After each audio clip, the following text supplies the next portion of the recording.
हम बात कर रहे हैं भाई। तेरी गली में आता सनम, हो नगमा वफा का गाता सनम, तुझसे सुनाना चाहता सनम, फिर आज इधर आया हूँ मगर ये कहने में दी।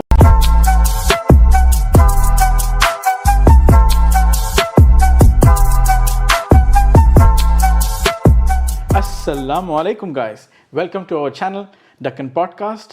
मैं हूं अहमद अली। आज मेरे साथ हैं हमारे स्पेशल गेस्ट जिनका नाम है सैयद हैदर नकवी।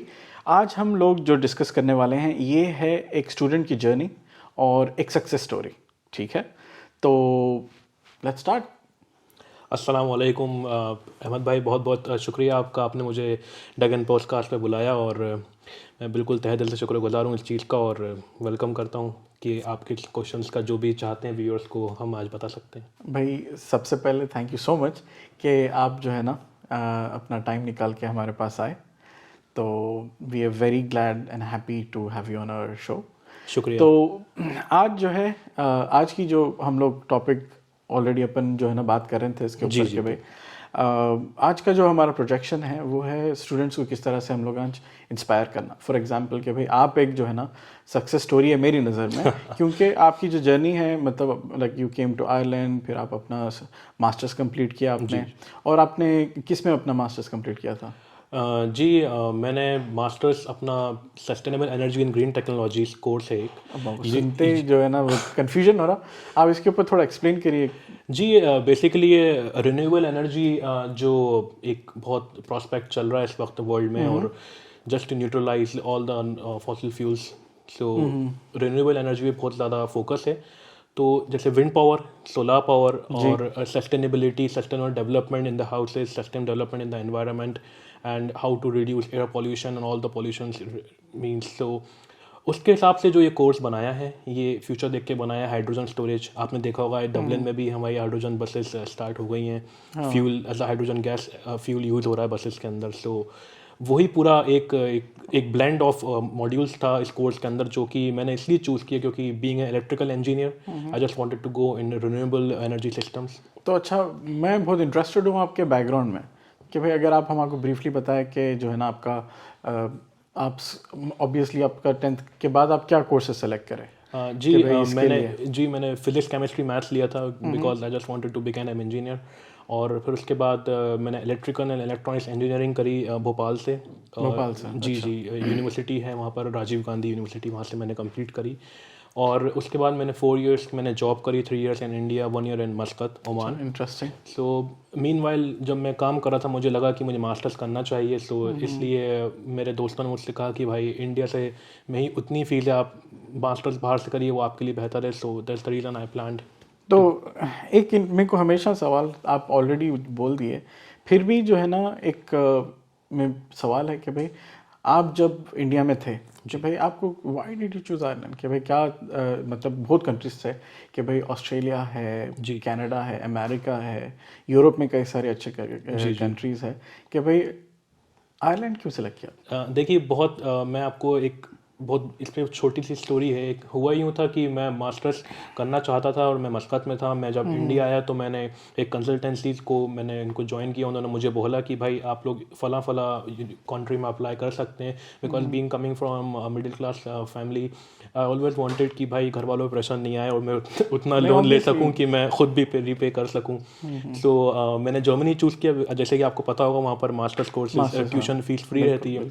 तो मैंने वहाँ अप्लाई किया, लेकिन unfortunately the university which I was targeting वो नहीं मिल पाई मुझे। तो मेरे सर ने मुझसे कहा कि भाई तुम कनाडा देख लो। मैंने कनाडा में कॉन्कॉर्डिया में अप्लाई करा और वहाँ से मुझे रिप्लाई आने में लेट हो रहा था और मेरा ईयर ख़त्म हो रहा था सितंबर। तो ये वो टाइम था फॉर एग्जांपल कि भाई आपका इंजीनियरिंग खत्म हो गई थी? नहीं, मेरे 4 इयर्स ऑफ एक्सपीरियंस खत्म हो गए थे। मैं इंजीनियरिंग खत्म होने के बाद 4 इयर्स एक्सपीरियंस के बाद मैंने जॉब करी 4 साल। उसके बाद 2018 जनवरी में I started like working on these things कि मुझे किस कंट्री में जाना चाहिए। तो कनाडा से मुझे ऑफर नहीं आ पाया क्योंकि लेट हो रहा था। So then I applied in New Zealand. मैंने क्राइस्ट चर्च अप्लाई किया, ऑकलैंड अप्लाई किया, वेलिंगटन अप्लाई किया। अल्हम्दुलिल्लाह तीनों से मुझे ऑफर आया। और फिर फीस बहुत ज़्यादा थी, फिर मैं वहाँ नहीं गया। फिर मैंने स्वीडन अप्लाई किया, उपसाला यूनिवर्सिटी, उपसाला टॉप 100 में है वर्ल्ड की। मैंने वहाँ से ऑफर आया, लेकिन फिर देखा कि 6 मंथ्स का पोस्ट वर्क वीज़ा है। मैंने कहा जॉब कब करेंगे और फिर वीज़ा के लिए वेट कब करेंगे। तो आउट ऑफ नो वेयर वहाँ पर यूसीडी इंडिया के, यूनिवर्सिटी कॉलेज डबलिन के इंडिया के जो एम्बेसडर्स थे वो वहाँ पर कंसल्टेंसी में आए। उन्होंने बोला कि भाई एप्लीकेशन वगैरह हो रही है। मैंने सर से बोला सर क्या है ये यूसीडी? उन्होंने बोला यार क्या बात कर रहा है, तो लाइक टॉप 200 में एंड वर्ल्ड के अंदर, और 1% या टॉप 1% वर्ल्ड में है। तो मैंने कहा ठीक है भाई, इसको भी देख लेते हैं। तो मैंने यहाँ भी अप्लाई कर दिया। क्योंकि और एक चीज़ ये है कि यूसीडी जो कॉलेज है, मतलब आयरलैंड का one of the best college है। वो लकी हुआ, मुझे इस वक्त पता नहीं था, क्योंकि जैसे कि मतलब बहरा रहा था एज एन स्टूडेंट कि भाई कहाँ जाऊँ, क्या करूँ। लकीली फिर मुझे फिर बेसिकली फिर आयरलैंड इसलिए चूज़ किया क्योंकि वहाँ से फर्स्ट ऑफ ऑल ऑफर आ गया टॉप यूनिवर्सिटी से, first and major thing. Then मैंने देखा कि मेरे कोर्स की रैंकिंग क्या है। मेरी कोर्स की रैंकिंग उस वक्त 15th थी in all over Europe. MSc in masters of in sustainable energy in green technology. अच्छा, फिर ये आप जो कोर्स व्हाट डिड मतलब सॉरी कि भाई आपको क्या चीज़ हेल्प करी इसमें कि आप जब कोर्स सेलेक्ट करेंगे जी, क्या वो आपका 3 साल का एक्सपीरियंस और वो था? ऐसा था कि जब मैंने 1 साल मैंने विंड पावर में भी काम किया था, तो मुझे लगा कि मुझे इसी फील्ड में आगे जाना चाहिए। और फिर मैंने जब ये वाला कोर्स अप्लाई करा, तो जब ऑफर आ गया फिर मैंने रिसर्च किया कि भाई ये तो 15th रैंक है। और फिर सबसे बड़ी बात ये थी अहमद भाई कि मुझे 6,000 यूरोज़ की स्कॉलरशिप मिली थी यूसीडी में। जी। और मैं बताना चाहूँगा अपने व्यूअर्स को भी कि स्कॉलरशिप के लिए आप लोग अप्लाई कर सकते हैं जब भी चाहें, और मतलब एप्लीकेशन करने के बाद ही स्कॉलरशिप के लिए अप्लाई करें, फ़ायदेमंद रहती है। कुछ स्टूडेंट्स के मतलब परसेंटेज पे डिपेंड करती है। कुछ मुझ जैसे स्टूडेंट्स हो सकते हैं जिनका एक्सपीरियंस होगा उनके हिसाब से मिल सकती है। बिल्कुल। So it is a blend of your IELTS score, your experience and your percentage in your graduation. So उसके हिसाब से आपको स्कॉलरशिप मिलती है। तो मुझे वो मिली थी थैंकफुली। तो फिर एजुकेशन लोन के बाद फिर मैं यूसीडी कंफर्म किया, क्योंकि इंग्लिश स्पीकिंग कंट्री थी यूरोप के अंदर Ireland. So that was one of the biggest reason. मैं लोगों से बात करी कि भाई पार्ट टाइम में कोई प्रॉब्लम नहीं होगी। अच्छा, आप यहाँ आयरलैंड में आने से पहले जी already you contacted some people on Facebook, on LinkedIn. On LinkedIn. अच्छा, देखिए ये भी इम्पॉर्टेंट है कि भाई जो इफ़ यू ट्रैवलिंग अब्रॉड, कि भाई आप स्टूडेंट बाहर जा रहे हैं तो नेटवर्किंग पहले से शुरू करनी है कि भाई लोगों को कांटेक्ट करना है। आप ज़बरदस्त जो है ना लिंक्डइन पे लोगों को अप्रोच करें। और was it helpful? It was really helpful. The reason behind that is as I was a working professional before than that, और मैं फिर लोगों से मेरे ऑलरेडी मैं कनेक्टेड था, और मैं बीइंग मेरा नेचर ऐसा है कि लोगों से सोशलाइज रहता हूँ, लोगों से मैसेज से बात करता हूँ, तो मुझे पता रहता है। तो मैंने फिर पूछा, मैंने बात करी। Even I got connected to one of the professor of my masters. So उनसे पूछा कि भाई is this course is good for a profile like me, I am approaching this course and I have applied for this job opportunities के हिसाब से। जी। तो मैंने मतलब उनसे पूरी रिसर्च करी थी पहले मैंने। तो उसके बाद फिर मैं सोचा कि भाई लाइक सबसे बड़ा पॉइंट तो ये था कि one of the top rank university थी, और फिर मैं स्कॉलरशिप मिल गई, सो व्हाई नॉट। तो ये बताइए आप मेरे को हैदर भाई कि स्टूडेंट लाइफ कैसे थी? कि भाई obviously now you moved into professional life. जी जी। तो आप कौन से ईयर में आए थे आयरलैंड को? मैं सितंबर 2018 में आया था। 18 में आए थे। तो अच्छा, तो how was your student life कि भाई इंक्लूडिंग कि भाई आप पार्ट टाइम जॉब्स करें? जी। देखिए सबसे पहली बात तो ये है कि मैं सबको बता दूं कि आसान बिल्कुल नहीं है। वो कौन सी कहावत होती है, दूर के ढोल क्या है वो दूर से वो जी हाँ, वही वाला जो मुहावरा कहावत है वो बहुत सही है। क्योंकि यहाँ आने के बाद अगर आपको पानी का गिलास भी उठाना है तो खुद ही उठाना है। बिल्कुल। तो हर चीज़ सोच समझ के करना पड़ती है। और even if you are spending a single penny, और जो भी आप करना चाह रहे हैं सबको खुद करना, क्योंकि you need to manage your expenses any how.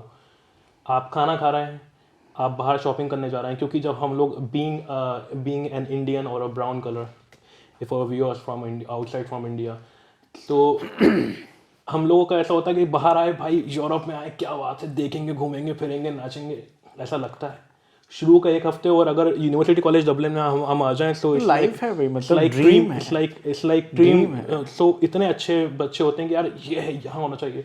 लेकिन within few weeks, 1 week 2 weeks, you realize okay तुम आप कितने पानी में हो, क्योंकि पैसे आप पापा में से लेके आए हो, आपने खुद नहीं कमाया है। ठीक है, तो वापस फिर जो है लोन्स भी होते लोन हैं, कई रीपे सारे करना है, सब लोन्स कुछ लेकर करना है। और आते हैं। फिर ये रहता है कि भाई इंडिया से क्या होता है 6 मंथ का सेमेस्टर होता है, यहाँ पर 3 मंथ का सेमेस्टर होता है। You don't have a time to realize that okay, और भाई 2 महीने बाद तो एग्जाम्स आ गए, तो एग्जाम्स की तैयारी करनी है, फिर प्रेशर, फिर पैसे। अगर हम रेंट निकालना रेंट, मैं आपको एक सिंपल सा कैलकुलेशन बताता हूँ। 800 यूरोस अगर हर बच्चा 10 यूरो के हिसाब से कमा रहा है पर आवर, तो 20 आवर जॉब कर सकता है, 20 इंटू 4 हो गया 80, तो 800 यूरोस वो कमा सकता है नॉर्मल, ठीक है। अब 800 के अंदर अब बच्चा क्या करेगा, शेयरिंग में रहेगा तो 500 का एटलीस्ट मिनिमम, अगर आपको सुकून से रहना है 500 में। 8 यूरो आपका बस का किराया हुआ है पब्लिक, उसके अलावा खाना अगर आपको अच्छा खाना है तो 200, थोड़ा रोक के खाना है तो 100। तो आप मुझे बताइए कि 800 के अंदर आपने कितने बचा लिए और आप कितने पैसे भेज रहे हैं लोन के अपने। तो अहमद भाई इट्स रियली चैलेंजिंग स्ट्रगल। और बड़ी चीज़ मालूम क्या है, घर वालों को ये दिखाना है कि हम खुश हैं। हाँ, इम्पोर्टेंट। सो अगर आप एक्टर नहीं हो तो भी आपको एक्टिंग करनी पड़ेगी यहाँ पर आके। रियलिटी है, रियलिटी है। एंड हमको बहुत तरीके से बहुत रिसर्च करके आनी पड़ती है, चाहे कोई भी आए। मतलब आप ऐसे नहीं आ सकते, जो एंजॉय करना आना चाहता हो बिल्कुल आए। अगर 1 साल के लिए यूरोप घूमना है, वापस इंडिया जाना है, बिजनेस करना है, कोई प्रॉब्लम नहीं है, छुट्टी पे आए, छुट्टी पे आए, आराम से एंजॉय करना है, बाहर से मास्टर्स की पढ़ाई करिए। लेकिन जो पक्का कुछ किसी मिशन से, कोई एक फोकस से आना चाहते हैं यहाँ पर, तो बहुत रिसर्च करना ज़रूरी है। रिसर्च इंपॉर्टेंट है, इट्स रियली इंपॉर्टेंट। मतलब you need to look out कि भाई आप किस एरिया में रहेंगे, you need to look out the accommodation before arriving. अच्छा, ये भी है आयरलैंड का, मतलब इट्स इन्वॉल्व, मैं समझता हूँ हर जगह है ये। बिल्कुल बिल्कुल। हमको पता होना चाहिए कि कौन सा एरिया अच्छा है, कौन सा एरिया ख़राब है। क्योंकि मैं कोई बात नहीं करता कि भाई रेसिज्म ये वो, सब जगह रेसिज्म है, हिंदुस्तान में रेसिज्म है। अगर बीइंग अ भोपाली कोई बाहर का इंसान आ जाता है भोपाल में, बोलते हैं ये कौन है यार, अमा मियाँ भोपाली। तो अगर वो हमें लैंग्वेज में नहीं कर पाता, ये कोई अलग इंसान है। इंदौर से कोई अलग आ जाए और आपके हैदराबाद में कोई अलग से आ जाए, तो 5 लोग यही बोलेंगे कि ये कौन आ गया, तो हम तो ब्राउन कलर है सेम। तो रेसिज्म का कोई कॉलम नहीं है। हाउ वाज योर एक्सपीरियंस, ये बताइए आपके जो है ना पार्ट टाइम जॉब्स का कैसा एक्सपीरियंस रहा? कि भाई मतलब ऑब्वियसली जो है ना वाइट कॉलर जॉब नहीं मिलती जी, कि भाई मेंटली किस तरीके से प्रिपेयर होना है, और जब पार्ट टाइम कर रहे हैं उसमें क्या चैलेंजेस हैं? देखिए अहमद भाई, मेंटली प्रिपेयर्ड तो आपको रहना ही रहना है, रहना ही रहना है। क्योंकि यहाँ पर जैसा कि आपने कहा कि एकदम वाइट कॉलर जॉब नहीं मिलेगी बिकॉज आप स्टूडेंट हैं। तो उसके लिए क्या करना पड़ता है, मैंने क्या करा था, मैं थोड़ा सा हीरोगिरी में आ गया था। सच बताऊं तो मैं सोचा कि यार मैं 3 मंथ पहले पढ़ाई कर लेता हूँ। मैं यूनिवर्सिटी कॉलेज डबलिन में आया हूँ, इट्स बहुत बड़ी पढ़ाई है, पहले पढ़ाई कर लेता हूँ। मेरे बड़े भाई लोग यहाँ पर जो हैं, मतलब रिलेटिव्स हैं यहाँ पर मेरे, तो उन्होंने मुझे बोला कि भाई मैं आपकी जॉब करवा देता हूँ। मैंने बोला कि रहने दीजिए साहब, मैं कर लूँगा, अभी मैं आपको बता दूंगा मुझे कब करना है, ठीक है। एग्जाम्स मुझे नहीं पता था कि ऐसे होंगे, असाइनमेंट्स थे, हो गए, कंप्लीट हो गए। अब नाउ दिसंबर ख़त्म, पीक पीरियड ख़त्म, there were no jobs, no part time jobs. जनवरी के अंदर मैं परेशान कि मैं जॉब कैसे करूँ, और मेरे भाई लोग मुझ पर हंस रहे हैं क्या। हम बोले थे, हम आपको बोले थे कि भाई हम लगवा तो देंगे। मैंने पार्ट टाइम फिर कैसे ढूंढी, मैंने पार्ट टाइम ऐसे ढूंढी कि मैं जिस एरिया में रहता था, मैंने हार्ड कॉपी बनवाई अराउंड 20 और 50 कॉलेज से प्रिंट आउट निकलवा के भाई ये हार्ड कॉपी ली, और सब जगह मैं इन स्टोर में गया। जो जॉब आपको करवानी है, कैशियर आपको मतलब वेयर हाउस में जॉब करवानी है, या बर्गर किंग में, मैकडोनल्ड्स में, और या जो भी डोमिनोज में, जितनी भी चीज़ें हैं सब जगह मैंने रिज्यूम दिया। उन्होंने बोला, कुछ लोगों ने मेरे मुंह पे मना कर दिया भाई आप जाइए, उन्होंने बोला कि भाई आप ऑनलाइन अप्लाई कीजिए। तो फिर मैंने ऑनलाइन अप्लाई किया। थैंकफुली वो तो ये था कि एक एशियन स्टोर का ना मुझे जॉब मिली थी, और फर्स्ट जॉब मिली थी, और वो इतनी स्ट्रगलिंग थी कि पूरी शॉप मुझे संभालनी पड़ती थी, क्योंकि वो जो भाई साहब थे उनकी जॉब इतनी चलती नहीं थी, वो it was a seasonal shop. So इसकी वजह से मुझे हाफ पे देते थे वो, लेकिन मेरे पास जॉब नहीं थी, but still I need to go, क्योंकि मेरे पास जॉब नहीं, सर्वाइव करना है, सर्वाइव करना है। सो पॉइंट बॉटम लाइन ये है कि मेरी तरह गलती मत कीजिएगा आप लोग भी, और शुरुआत से ही अप्रोच करें पार्ट टाइम को, because you can do that. कोई रॉकेट साइंस नहीं है, ये दिमाग पे प्रेशर रहता है कि यार पढ़ाई एक तरफ, जॉब एक तरफ, नहीं, आप दोनों साथ कर सकते हैं। पूरी दुनिया में बच्चे कर रहे हैं, आप भी कर सकते हैं, इसमें कोई प्रॉब्लम नहीं है। बस थोड़ा सी हिम्मत चाहिए होती है, जो कि मैंने नहीं दिखाई शुरुआत के अंदर, लेकिन आप लोग जरूर दिखाइएगा जी। तो ये होता है पार्ट टाइम के अंदर। And what did you learn, इससे आपने जो है ना सीखा क्या? इससे सीखा मैं, इससे मैंने ये सीखा कि भाई अपॉर्चुनिटी लूज नहीं करनी चाहिए, and you need to believe in yourself. Okay, आपको इस चीज़ पे एक फेथ होना चाहिए कि नहीं मैं दोनों काम कर सकता हूँ। शुरुआत में मैंने ये सोचा नहीं था, मैं घबरा गया था पढ़ाई को लेके कि भाई मैं इंडियन एजुकेशन स्ट्रक्चर से आ रहा हूँ और यहाँ पर अलग माहौल है कि मैं कैसे पढ़ूंगा क्या करूँगा, तो मैं इस चीज़ से लेके घबरा गया था। That prove to be wrong, और फिर ये चीज़ तो मैंने ज़रूर सीखी इससे। सही है। अच्छा, ये तो हो गया कि भाई आप स्टूडेंट से जो है ना पार्ट टाइम जॉब स्टार्ट की और डिफरेंट टाइप्स ऑफ जॉब्स की जी, मैंने पार्ट टाइम जॉब्स हर तरीके की करी। मैंने फिर मैंने यहाँ पर एक स्पार, आपको पता होगा जी, जो वहाँ पर मैंने रिटेल स्टोर जी वहाँ पर मैंने पूरा 1 साल जॉब करी, स्टोर है। और हर तरीके के लोग मिलते हैं। हाँ बिल्कुल। और आपसे कैसे भी बिहेव कर सकते हैं आपसे, और because you need that money. मेरे कहने मतलब ये नहीं है कैसे भी कर सकते हैं, मतलब कहने का मतलब ये है कि आप, जैसे मैं अपने पापा मम्मी को बोल सकता हूँ कि आप मुझसे क्या कह रहे हैं, आप यहाँ उनसे नहीं बोल सकते। कस्टमर अगर आपसे कुछ बोल रहा है, so you need to be smiling like air hostess used to smile in the airplane. So air hostess वाला अच्छा बोला आपने। नहीं, लोग, खैर बहरहाल, खैर आप, तो यही बात है कि हमको अपना दिमाग जेब में रखना पड़ता है, रखना चाहिए भी, क्योंकि इंसान सीखता है उससे। बिल्कुल। और पार्ट टाइम जॉब करने का एक और बहुत अच्छा इंपॉर्टेंट चीज़ है, आप यहाँ की लैंग्वेज और स्लैंग को जल्दी एक्सेंट पकड़ते हो, जल्दी चीज़ें पकड़ते हो, आपके कान में जल्दी इंग्लिश के लफ्ज जाते हैं जो आपने हिंदुस्तान में नहीं सुने होंगे। ठीक है, और फिर ये आपको यूज होता है, जो कि मुझे अब काम आ रहा है प्रोफेशनल जॉब के अंदर। प्रोफेशनल जॉब के अंदर, being sitting in covid era right now, past 2 years we are just going through Zoom meetings, Microsoft team meetings, तो इतना मिस कर जाता है कोई इंसान कि भाई क्या बोल रहा है ये गोरा। ठीक है, होता है। तो एक्सेंट जो है ना, और एक ज़रूरी है कि आपने बहुत अच्छा पॉइंट रेस किया कि भाई जो लोग फर्स्ट टाइम इंडिया से आ रहे हैं, कि भाई ऑब्वियसली हम भी जब आए थे एक्सेंट नहीं समझ आता, तो भाई when you do jobs, part time jobs, you get an opportunity to actually meet and greet people, कि भाई आप लोगों से मिलते बात करते, and you will slowly pick up lines and you will slowly pick up words, तो वो जो है ना हेल्प करता। तो ये तो हो गई इसकी बात। अब फिर आप ये बताइए कि भाई आपने जब अपना मास्टर्स कंप्लीट किया, तो नेक्स्ट क्या ऑप्शन है कि भाई when you complete your masters, क्या आपको स्ट्रेट अवे वर्क परमिट मिल जाता, या नहीं तो आपको जो है 1G मिलता, क्या है? देखिए, एक बहुत इंपॉर्टेंट चीज़ है, स्टूडेंट्स को मैं ये कहूँगा कि बिल्कुल भी मास्टर्स ख़त्म होने का वेट ना कीजिए। आप लोग सितंबर इनटेक में आते हैं या जनवरी इनटेक में आते हैं, 30 October is the legal date for every company who is offering graduate program course.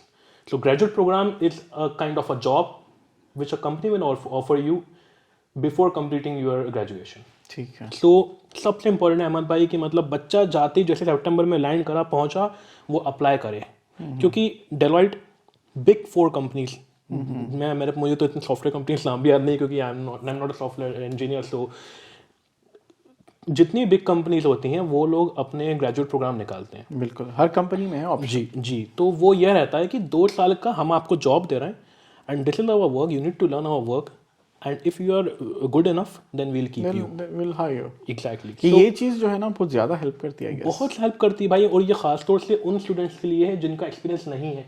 तो जो स्टूडेंट्स ये सोचते हैं कि हमारा एक्सपीरियंस नहीं है, हमारी बाहर जाके जॉब नहीं लगेगी, गलत है आप लोग। तो 1G एक्चुअली जो है ग्रेजुएट प्रोग्राम है। 1G is a graduate visa, और ये अपना ये होता है जैसे आपने मास्टर्स खत्म करी, 2 years वर्क वीज़ा, 24 months आपको यहाँ कोई नहीं हिला सकता। 24 फुल टाइम जॉब कर सकते हैं आप यहाँ पर, कोई भी कंपनी के अंदर, डजंट मैटर। और 24 months तक आप हर कंपनी के अंदर जॉब अप्लाई कर सकते हैं, कोई प्रॉब्लम नहीं है। आप जॉब कीजिए, जॉब अप्लाई कीजिए, और मैं फिर आगे वीज़ा पे बता देता हूँ यहाँ पर थोड़ा सा, अगर आप बताएं तो। नहीं, बेसिकली कि भाई जब कोई ग्रेजुएशन अपना मास्टर्स कंप्लीट करता है तो straight away they get 1 year 1G, फिर वो खत्म होने के बाद फिर और 1 साल का 1G मिलता है। बिल्कुल मिलता है जी। ठीक है, 1G बेसिकली ये है कि आपको यू गेट एन अपॉर्चुनिटी, आप जो है ना फुल टाइम काम कर सकते हैं। सो बेसिकली जो बैरियर रहता कि जब आप एम्प्लॉयर के पास जाते 1G पर रहने से, I think that will help. ये बैरियर, क्योंकि जो एम्प्लॉयर होते हैं, कंपनी वाले होते हैं, उनको पता होता है कि बच्चे के पास ऑलरेडी वीज़ा है, तो वीज़ा हैसल्स नहीं होते, वीज़ा इशू नहीं होता, ये स्ट्रेस नहीं होता। आपको पता है हमारे टाइम पे बहुत अलग था जी। मुझे सुना भाई लोग बताते हैं कि हमारे पास ये ऑप्शन नहीं था। हमारे पास जो है ना, I think if I am not wrong, के जो है ना ग्रेजुएट लीविंग वीज़ा ऐसा कुछ बोलते थे, we used to get 6 months, और वो भी स्टैम्प टू स्टूडेंट। वो लोग स्टेटस नहीं चेंज कर सकते थे। ओके। तो हम लोग बहुत ज़्यादा स्ट्रगल करें। तो आई थिंक कि आप लोग जो है ना बहुत लकी है ये मामला बहुत लकी, नो डाउट, बहुत कि भाई आप मास्टर्स कंप्लीट हो रहा कि भाई क्लीन है, साफ है। एक दिमाग पर बेफिक्री रहती है कि बच्चा आराम से एप्लीकेशन कर सकता है आराम से। और मतलब ग्रेजुएट प्रोग्राम के लिए तो 0 to 2 इयर्स के जो लोग बच्चे एक्सपीरियंस वाले हैं वो लोग अप्लाई कर सकते हैं। प्लस 2 इयर्स जो हो जाते हैं उनका ग्रेजुएट प्रोग्राम में नहीं होता है, क्योंकि कंपनी सोचती है कि अभी ग्रेजुएट नहीं रहा, ये ऑलरेडी 2 साल एक्सपीरियंस कर चुका है। तो ऑब्वियसली आपको तो वो फेयर एनफ से देखा जाए तो। अच्छा 1G और अब जब अगर आपको जॉब मिल गई फॉर एग्जांपल आपके केस में जी कि भाई आपने अपना 1G ले लिया और कितने टाइम लगा आपको जॉब मिलने के लिए? देखिए अहमद भाई, मेरा केस तो थोड़ा अलग है, क्योंकि मैं कोविड एरा में हो गया था। अच्छा, ये भी बहुत क्रिटिकल था, बहुत, मैं चैलेंजिंग था। चैलेंजिंग क्या, बहुत ज़्यादा, जितने भी हार्श वर्ड्स होते हैं सब यूज़ कर सकते हैं। तो ऐसा था कि मेरा कोर्स ख़त्म हुआ दिसंबर 2019 में, एंड कोविड तो चाइना में आ चुका था दिसंबर के 19 में, लेकिन ग्लोबली 18 मार्च में हमारा आयरलैंड लॉकडाउन हो गया था। 22 मार्च हमारा इंडिया लॉकडाउन हो गया था।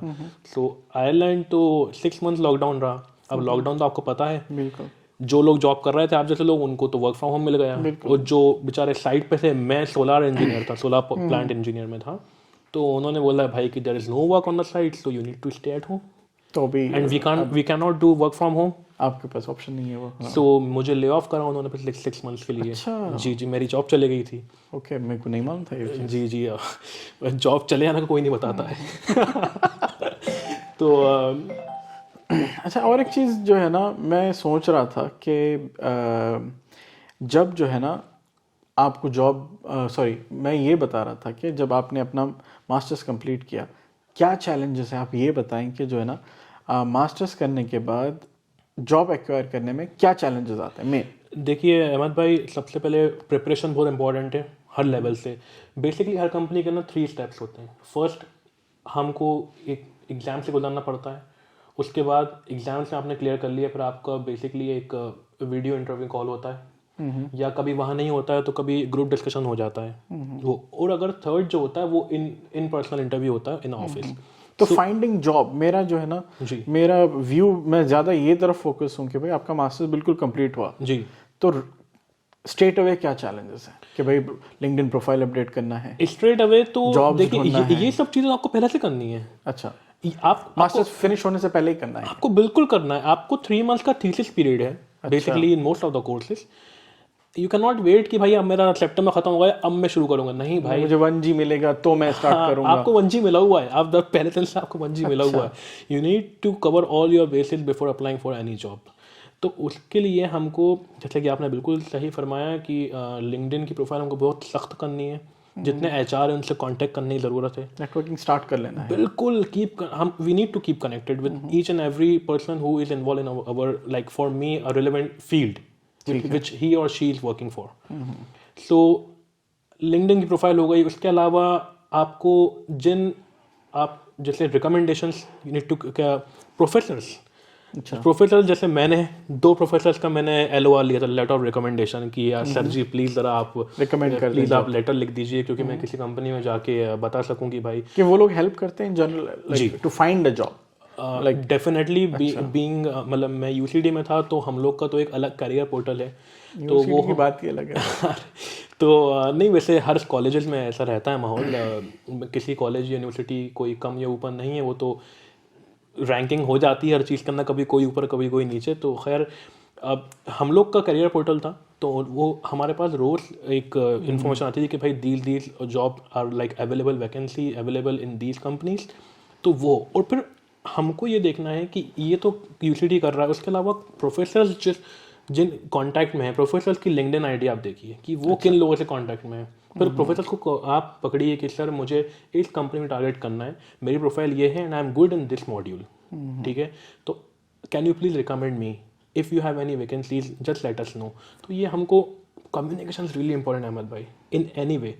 उसके अलावा आपके सीनियर्स जो पास आउट हो चुके हैं, चाहे वो कोई सी भी, मतलब US में हो, चाहे इंडिया में बैठे हों, चाहे आयरिश हो, ठीक है, हमको अपने सीनियर से कांटेक्ट करना ज़रूरी है, उनसे एडवाइस लेना ज़रूरी है कि किस किस्म की एडवाइस, जैसे वो जिस कंपनी में जॉब कर रहे हैं आप कैसे गए, तो वो अपना बताते हैं कि भाई मैंने ऐसा ऐसा किया, जो सा वो बताते हैं।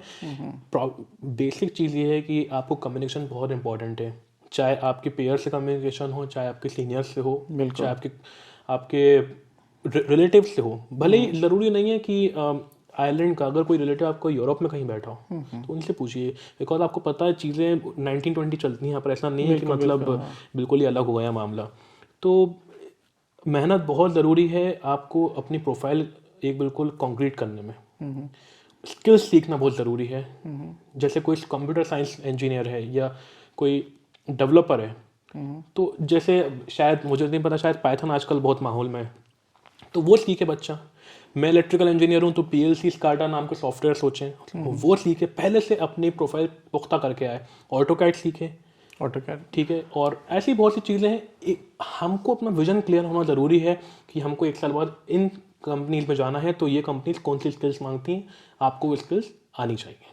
ठीक है, तो ये प्रिपरेशन हो गई आपकी। प्रिपरेशन हो गया, ठीक है। अब ये बोलिए कि भाई एज ए स्टूडेंट, ठीक है, आपको ऐसी क्या चीज़ हेल्प करी इंटरव्यू में, इंटरव्यू के अंदर कि भाई इंटरव्यू पास करने के लिए? क्योंकि you have been, I am sure कि आपने कई सारे इंटरव्यूज दिए होंगे। मैं फिगर नहीं बताऊंगा वरना बच्चे डिस्करेज हो जाएंगे। नहीं, मतलब ट्राई तो हर जगह करना है, डिस्करेज वाली बात नहीं है। कि इससे ये है कि भाई जो लोगों का मिथ है कि भाई मैं 10 जॉब अप्लाई की, मतलब मुझे जॉब नहीं लगी। मैं आपको एक फिगर बताता हूँ। मैंने अक्टूबर से लेके और जब तक मुझे जॉब नहीं लगी थी, ऑलमोस्ट 15 मंथ्स में मैंने 700 एप्लीकेशंस की हैं, जिसमें मुझे रिजेक्शन मिला है 700 और मेरे इंटरव्यू कॉल आए 15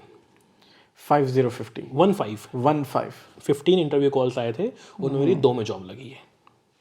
तो 13 मेरे इंटरव्यू रिजेक्ट हुए और 700 एप्लीकेशन रिजेक्ट हुए। चैलेंजिंग है, पर अगेन जो है ना, बात यहाँ पे यही है कि भाई रुकना नहीं है, मतलब कि भाई जिस काम के लिए आप मिशन पे आए हुए, जरूरी है करना। बिल्कुल मिशन पे आए हुए हैं, बिल्कुल मिशन है। और हमको ये सोचना है कि हम यहाँ क्यों आए हैं, हमने इतने पैसे क्यों लगाए हैं, ये हमारा टाइम कितना इंपॉर्टेंट है, 1 साल हो, 1 महीना हो, 1 दिन हो, हम क्यों आए हैं, हमारा फोकस क्या है, हमें कंप्लीट क्या करना है। वो चीज़ दिमाग में रहेगी इंसान की, तो इंसान कभी रुकेगा नहीं। ठीक है, चलो आपका इंटरव्यू हो गया, ठीक है।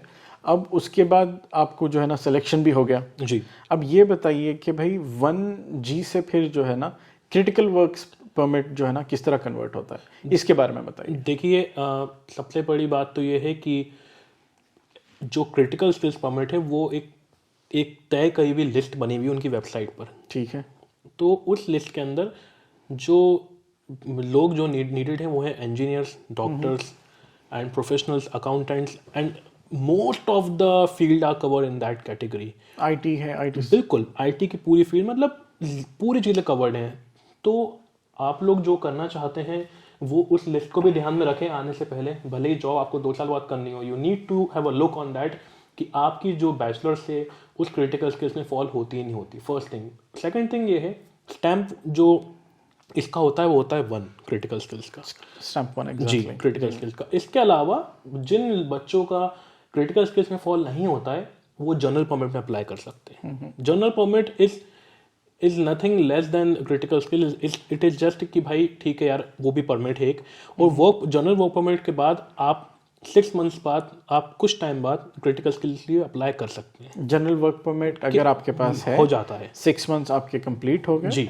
अगर आपको कोई जॉब ऑफर आई है तो then you can any day switch your permit from general to critical skills। पर again it goes कि भाई आपको एम्प्लॉयर ऑफर करना चाहिए ना, you need to crack a job जिसमें आपकी वो लिस्ट में आपका वो प्रोफाइल आता है। अगर आपको फॉर एग्जांपल अगर जनरल वर्क परमिट में मिल गया आपको कि भाई आप कैटेगरी में फॉलो आउट नहीं हुए और आप जो है ना उससे हटके भी जो है ना आप अप्लाई करें और आपको जनरल वर्क परमिट मिल गया एंड देन आफ्टर 6 मंथ्स के भाई आप क्रिटिकल भी मूव कर सकते हैं। जी, जबरदस्त। अब जैसे एग्जांपल देता हूँ जनरल वर्क परमिट का, जैसे फिल्म है, एक्टिंग है, या कोई कुछ करना चाहता, फोटोग्राफी या वीडियोग्राफी, सिनेमाटोग्राफर, तो उसके लिए क्रिटिकल स्किल्स नहीं है ना, उसके लिए जनरल वर्क परमिट है, आपको वो जाना पड़ेगा। तो वो चीज़ एक एग्जांपल है। अदरवाइज इंजीनियर्स, डॉक्टर, अकाउंटेंट्स, तो आप सभी लोग होंगे, तो कोई मसला नहीं है।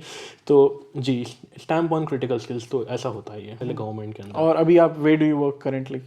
आई am working for KSN energy, और वो जस्ट UCD के पीछे ही है। अरे वाह, क्या तो बात। मुझे नहीं पता था कि मुझे वहाँ जाना होगा, और मैं वो गवर्नमेंट कंपनी के लिए काम करती है, जो मेरी कंपनी है, जो सो वहाँ पर मैं सस्टेनेबल एनर्जी इंजीनियर हूँ। रिन्यूएबल एनर्जी इंजीनियर कहते हैं, वो उनके ऊपर है जो उनको कहना है।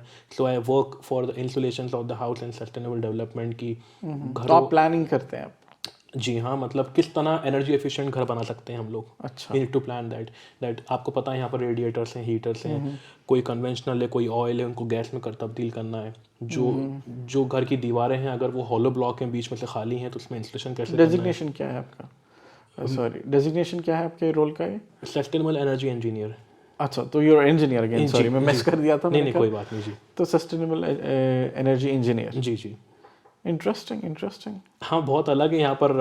और मसले की बात यह है कि मैंने कभी सोचा नहीं था कि आइलैंड के अंदर ऐसा माहौल होगा। वो तो खुशी ये थी कि यूसीडी मिल गया, मैं चले जाता हूँ।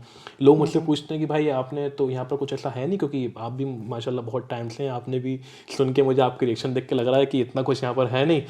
लेकिन वही है कि आप सोच लो तो कुछ करना होता है, तो फिर ऊपर वाला भी साथ देता है आपका। चलो, ये तो हो गए मतलब आपकी स्टूडेंट लाइफ जो है ना। अच्छा, आपने जो है ना जर्नी बताई, तो इसमें आप कोई एक मैसेज दे सकते हैं स्टूडेंट्स को कि भाई अगर एक लाइन में अगर आपको बोलना है कि भाई ज़्यादा नहीं, कि एक लाइन में अगर कोई मैसेज दे सकते हैं स्टूडेंट्स को कि जो लोग करंट कह लें कि भाई देर ऑन 1G करेंटली जी, कि भाई ज़्यादा लोग, मैं कई सारे स्टूडेंट्स से मिला जो करेंटली 1G पे हैं and they seeking a job, वो जो है ना desperately they looking for job, उनके लिए क्या मैसेज दे सकते हैं? एक मोटिवेशनल मैसेज या इंस्पिरेशनल मैसेज? जी, देखिए आप लोग जो ट्राई कर रहे हैं वैसे लगे रहें और ये देखें कि क्या किस चीज़ की कमी है आपके सीवी और रिज्यूमे के अंदर, किस चीज़ की वजह से आपकी एप्लीकेशन रिजेक्ट हो रही है। क्या वो आपकी स्किल्स हैं, क्या वो आपका इंटरव्यू के अंदर जो बोलने का तरीका है, या क्या है, आपको you need to work on that. और मैं वो बोल रहा हूँ जिसके 13 इंटरव्यूज रिजेक्ट हुए हैं। सो एक्सपीरियंस से बोल रहा हूँ मैं, जो कि मेरा बहुत कम एक्सपीरियंस है, लेकिन आपको लगे रहना है, आपको छोड़ना नहीं है। ये 2 साल आपके हैं, आपसे 2 साल कोई नहीं छीन सकता। बाकी जो आप काम कर रहे हैं करते रहिए, लगन से लगे रहिए। जिस काम के लिए हम यहाँ पर आए हैं वो है आपकी एक professional white collar job, to seek a permanent residency in Ireland if you want to. And बस इससे ज़्यादा तो मैं क्या बोलूँगा, सब समझदार हैं। हाँ, और एक चीज़ ये है कि भाई आपका जो स्टूडेंट लाइफ गुजरी जी, कि भाई मैं अपनी स्टूडेंट लाइफ मिस करता हूँ मैं। अरे तो आप अपने स्टूडेंट लाइफ के बारे में बताइए कि भाई do you miss your student life? UCD की लाइफ कैसे थी इन जनरल कि भाई वाज इट फन, मतलब एजुकेशनल से हट के जी, कि भाई क्या क्या आपने जो है ना अपने कॉलेज में किया? देखिए अमन भाई, स्टूडेंट लाइफ तो हर इंसान मिस करता है, जैसे कि आपने अपना ही बताया। मैं बस यही कहना चाहूँगा कि जो भी जब स्टूडेंट यहाँ पर आए तो अपने आसपास के लोगों से कनेक्टेड रहे और सोशलाइज करे, अच्छे में, फन में, बुरे में नहीं, क्योंकि यूरोप है ये, इंसान बुराई तरफ ज़्यादा जल्दी चले जाता है। स्लिप होना बड़ा आसान बहुत आसान है, खासतौर से students coming for their bachelors. हाँ, यंग एज है, टीनेज रहती है, टीनेजर्स हैं, तो इसलिए फन करें, बिल्कुल करें, मज़े करें। आपका 1 साल पढ़ाई वक्त पे करें, कोई मतलब ये नहीं है कि लगातार करनी है। आप ये मत सोचिए कि जो बच्चे CBSE के हैं, जो बच्चे प्रॉपर इंजीनियरिंग कॉलेजेस से आ रहे हैं, वैसी पढ़ाई नहीं है यहाँ पर, ठीक है। असाइनमेंट्स होते हैं, you need to be good on your laptop skills, आपको अपनी टाइपिंग स्पीड। मैं तो लिखने वाला इंसान था, मैं लैपटॉप पे नहीं था, तो मैं आज भी बड़ा मुश्किल से स्पीड पकड़ रहा हूँ, ठीक है। तो आप लोग खुशी यहाँ पर जिस काम के लिए आए, घूमें फिरें, एक्सप्लोर करें, कंट्री बहुत खूबसूरत है। अगर UCD में आते हैं तो UCD और जाएं, बाकी कोई भी कॉलेज में अगर आप आते हैं तो बस ये याद रखिएगा कि आपने उसकी फीस भरी है, आप रोज जाइए, ठीक है। आप घर पे ना बैठिए, ठीक है। यहाँ पे मम्मी डैडी नहीं है ना, बेटे नहीं उठो यार, घर कॉलेज जाओ, टाइम देखो क्या हो रहा है, ये वाला सीन नहीं है। हर एक चीज़ खूबसूरती है। और अगर जैसे कि हमारे UCD के अंदर तो ऐसा होता है कि अहमद भाई अटेंडेंस ही नहीं होती है, ठीक है। मैं जब फर्स्ट डे था, अटेंडेंस नहीं होती, मैं भाग के गया प्रोफेसर के पास, professor I am present, so like मैं आ गया हूँ क्लास। मैंने पूछा, मैंने कहा ये क्या मसला, कहता है भाई कोई अटेंडेंस नहीं लेता है, दे डोंट केयर रियली कि भाई दे डोंट रियली आपने फीस पे केयर, कर उनका ली है, काम है पढ़ाना, आपका काम है जाना, ये आपकी रिस्पांसिबिलिटी है। और आमिर खान का 3 Idiots का वो जो है, जहाँ ज्ञान मट रहा है, ले लीजिए। कोई नहीं देखता कि आप रिन्यूएबल एनर्जी के हो या आप सॉफ्टवेयर डेवलपर हो। They don't care who is sitting in the class, they just care what they are teaching, and आपको समझ में आ रहा है नहीं आ रहा। ऑलवेज आप डाउट पूछिए, इंडिया की चीज़ मत लेके आइए यहाँ पर कि भाई मैं डर रहा हूँ, घबरा रहा हूँ, मेरी बेइज्जती होगी। यहाँ कोई बेइज्जती नहीं होती। बीच क्लास में से आपको वॉशरूम जाना, आप जाइए उठ के, कोई नहीं पूछने वाला है। No one will ask you anything over here. आपको बस ये ख्याल रखना है, एंजॉय कीजिए 1 साल, कॉलेज जाइए जिसके लिए आप यहाँ पर आ रहे आपने किस तरह एंजॉय किया कॉलेज में? मैंने तो अब ठीक है, खैर कैमरा के सामने इतना क्या बोलने का, लेकिन नहीं, मैंने आपकी बड़ी तारीफें सुनी है कि भाई जो है ना आप में एक हिडन टैलेंट है। अरे अहमद भाई वो तो बस शौक है, आवाज़ के जादूगर हैं। अरे ऐसा कुछ नहीं है, वो तो बस शौक के तौर पर थोड़ा गा लेता हूँ, और ख़ुद को भी खुश रखने के लिए, क्योंकि इंसान जब अकेला होता है तो गाना वाना गा लिया सुकून से तो और मैं तो बाथरूम सिंगर हूँ भाई। नहीं, मैं तो पब्लिक सिंगर भी हूँ। क्या बात है। तो इसी बात पे जो है ना आप जो है ना आज कुछ ज़बरदस्त सुना दीजिए। अरे कि भाई आप मैं भी, आप गला साफ करें तो मैं भी कर लेता हूँ, मेरे भी सुर लगेंगे ना फिर। मैं भी आपको थोड़ी हेल्प करूँगा। इतना कह रहे हैं तो मैं 2 लाइन थोड़ी सी गा देता हूँ। भाई देखें, अगर कोई सीनियर सुन रहा है तो भाई मैं इस ज़माने का बच्चा हूँ और मैं छोटा हूँ, तो नए गाने गाऊंगा, तो इसलिए खैर चन्ना मेरे के 2 लाइन गा देता हूँ मैं। बिल्कुल बिल्कुल। हो सच्ची मोहब्बत शायद वही है जिसमें जुनून है, जिसमें जुनून है, पर 2 दिलों की यारी में भी तो कितना सुकून है, कितना सुकून है। दे के मुझे तेरी जुदाई माना, रब ने कोई पैगाम दिया, चन्ना मेरे आ मेरे आ, चन्ना मेरे आ मेरे आ, चन्ना मेरे आ मेरे आ बैलिया। क्या बात है। मैं सोच रहा था कि जो है ना ये गाना इतना अच्छा है कि और एक गाना अगर हो जाए तो। अरे अहमद भाई ये गाना तो ज़बरदस्त है, मैं चाह रहा था कि ना कि ये लंबा चले, पर जो है ना रोक दिया मैंने, कहा पता नहीं शायद इंटरव्यू चल रहा है। खैर 2 लाइन और गा देता हूँ। हम बात कर रहे हैं भाई। तेरी गली में आता सनम, नगमा वफा का गाता सनम, तुझसे सुनाना चाहता सनम, फिर आज इधर आया हूँ मगर ये कहने मैं दीवाना, खत्म बस आज ये वहशत होगी, आज रुसवा तेरी गलियों में मोहब्बत होगी। जबरदस्त भाई, मजा आ गया। अब आपको तो मैं आपका हाथ नहीं छोड़ने वाला हूँ। अब जो है ना बुलाना है आपको रेगुलरली। तो थैंक यू सो मच कि भाई आप जो है ना टाइम निकाल के हमारे साथ आए और बहुत ज़बरदस्त और अच्छी जो है ना इन्फॉर्मेशन शेयर की। आई एम श्योर जो है ना जो यंग स्टूडेंट्स हैं जो ग्रेजुएशन कंप्लीट करें उनको ये चीज़ बहुत ज़्यादा हेल्प करेगी। बिल्कुल। अगेन ये सेशन हम लोग यहाँ पे ख़त्म करेंगे। मैं एक चीज़ कहना चाहता हूँ। बिल्कुल बिल्कुल, गो अहेड। देखिए आप सब जो सुन रहे हैं, अहमद भाई और उनकी टीम बहुत ज़बरदस्त काम कर रही है और मैं इन लोग का शुक्रगुजार हूँ जो इन लोगों ने मुझे इस काबिल समझा कि यहाँ बुलाया और मैं आप लोगों से अपनी नॉलेज और मेरा एक्सपीरियंस शेयर कर सकूँ। डेक्कन पॉडकास्ट एक बहुत इम्पॉर्टेंट और यूज़फुल चैनल है यूट्यूब पे और आप लोग प्लीज़ सब्सक्राइब करिए। और लगता है कि अगर आप जो देख रहे हैं अगर आपके लिए ज़रूर रिलेवेंट नहीं है वीडियो, आपको लगता है कि आपके कोई करीबी रिलेवेंट हैं तो उनके लिए प्लीज़ शेयर कीजिए। और अगर आपको लगता है कि मुझसे पर्सनल आपको कुछ बात करनी हो तो आप मेरा इंस्टाग्राम पेज है सैयद हैदर नकवी नाम से, मैं फेसबुक पे भी हूँ, आप लोग बेझिझक मुझसे कांटेक्ट और यहाँ पे आपका लिंक्डइन भी आ जाएगा। जी बिल्कुल, कोई बात नहीं है, लेकिन हाँ please subscribe this channel and please support Ahmad भाई and his team. Thank you so much. तो गाइस ये सेशन यहीं पे ख़त्म करते हैं। अगेन चैनल को सब्सक्राइब करिए, कमेंट करिए और शेयर करिए। So that's it for now. See you. अस्सलाम वालेकुम।